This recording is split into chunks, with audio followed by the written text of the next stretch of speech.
মুখ্যমন্ত্রী মমতা বন্দ্যোপাধ্যায় তার জেলা সফরে মুর্শিদাবাদের থেকে আজকে যে বার্তা দিয়েছেন সেই বার্তায় তিনি জোটের ক্ষেত্রেও তিনি বার্তা দিয়েছেন। তার সরাসরি বক্তব্য সিপিএম এর সহযোগিতায় সিপিএম এবং কংগ্রেস আদতে ভারতীয় জনতা পার্টিকে পরোক্ষভাবে সহযোগিতা করছে এবং সেই বক্তব্য গতকালের মতো আজকে আবারও রেখেছেন। তিনি ঠিক কি বলেছেন মুখ্যমন্ত্রী আমরা শোনাবো।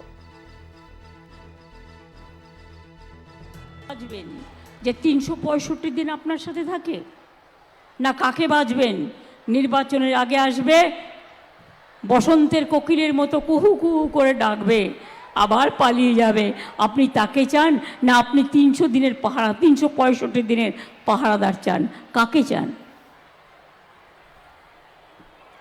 আমার প্রতি আপনাদের বিশ্বাস আছে, ভরসা আছে, আস্থা আছে। মনে রাখবেন, দিল্লি জয় আমরাই করব, বাংলা পথ দেখাবে, বাংলায় আমরা একা লড়ব।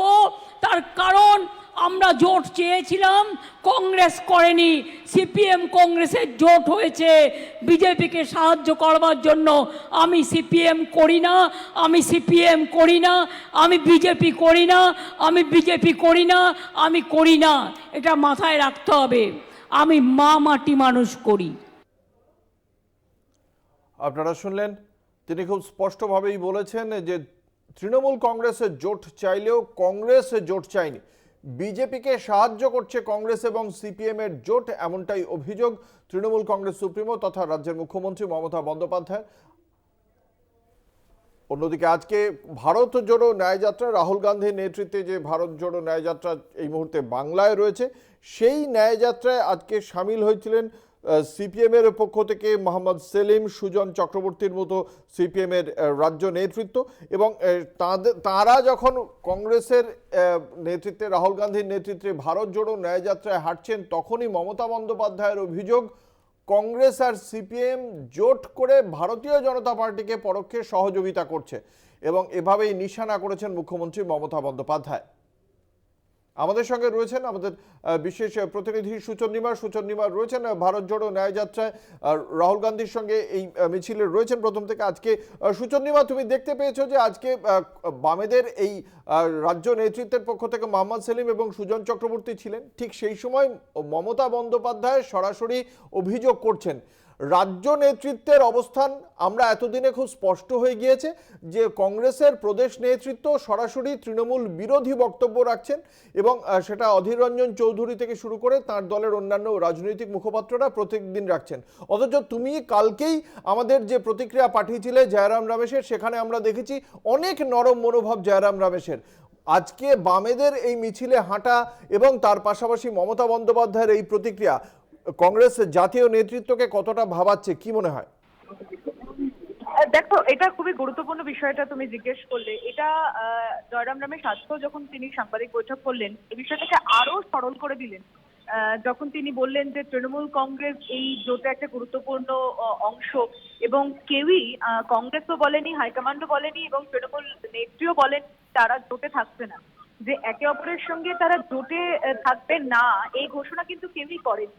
সুতরাং জোট এখনো সুনিশ্চিত রয়েছে এবং জোট কখনোই হঠকারী সিদ্ধান্ত নিয়ে এভাবে একটা ফয়সলা করে নেবে সেইভাবে কিন্তু হবে না। তাই কোথাও নেতৃত্বের বদলে যখন এই কথা আসছে এবং সেখানে যখন তারা বলতে চাইছেন যে পরিষ্কারভাবে জোট হচ্ছে কি হচ্ছে না বাংলায়, এটাই তার কাছে প্রশ্ন ছিল যে বাম থাকবে সেখানে তৃণমূল থাকবে না, স্পষ্ট বার্তা দিয়েছেন মমতা বন্দ্যোপাধ্যায়।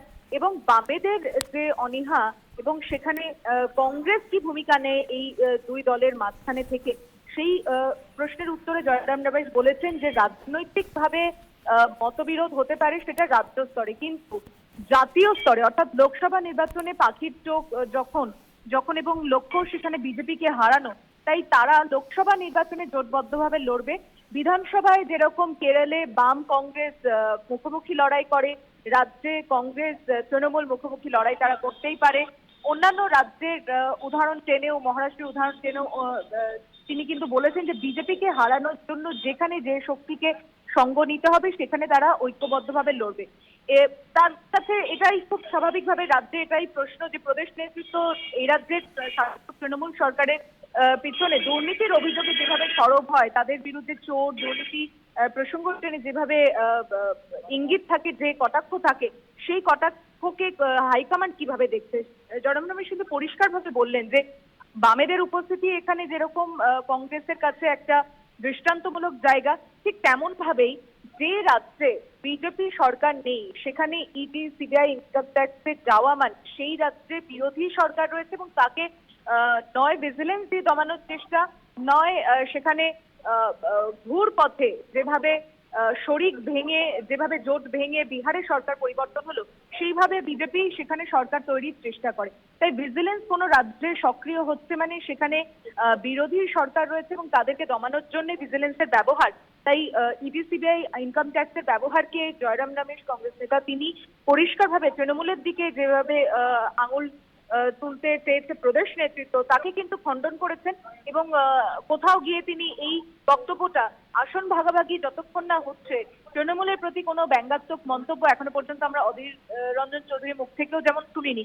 শুধুমাত্র গতকাল রাহুল গান্ধীর গাড়িতে কাঁচ ভাঙার ঘটনা নিয়ে তিনি অভিযোগ করেছেন যে তৃণমূলীরাই এই ঘটনা ঘটিয়েছে, কিন্তু হাইকমান্ডের তরফ থেকে যখন এক্স হ্যান্ডেলে পোস্ট হয় যে এটি হামলার ঘটনা নয়, যে দুর্ঘটনা, তারপরে কিন্তু পরবর্তীতে অধীরবাবু এই বিষয় নিয়ে আর কোনো মুখ খোলেননি। তাই কোথাও একটা সাবধানতা অবলম্বন হচ্ছে, একদম ডিরেক্টলি নাম করে কিন্তু কাউকে আঘাত করা হচ্ছে না বা ডিরেক্টলি নাম করে কারোর দিক কোনো দলের দিকে ইঙ্গিত দেওয়া হচ্ছে না।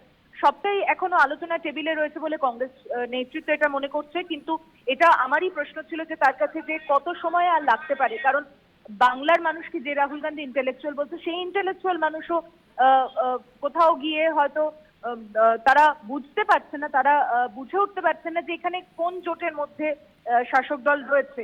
দেশে বিজেপিকে হারানোর জন্য যারা একমঞ্চে এসেছে, রাজ্যে যদি তারা দিতে বিভক্ত হয়ে প্রচার করে তাহলে মানুষের কাছে কিন্তু এটা বুঝতে অসুবিধা হবে। তাই তিনি এটা বলতে চেয়েছেন যে বল টু বল কমেন্ট্রি জোট বা আসন ভাগাভাগি নিয়ে করা সম্ভব নয়, নেতৃত্বের সেই আলোচনা সবকিছু বাইরে আসতে পারে না, কিন্তু ফয়সলা দ্রুত ইতিবাচক স্তরে রয়েছে বলে তিনি আজকে আরো একবার সেই সিদ্ধান্ত জানিয়েছেন।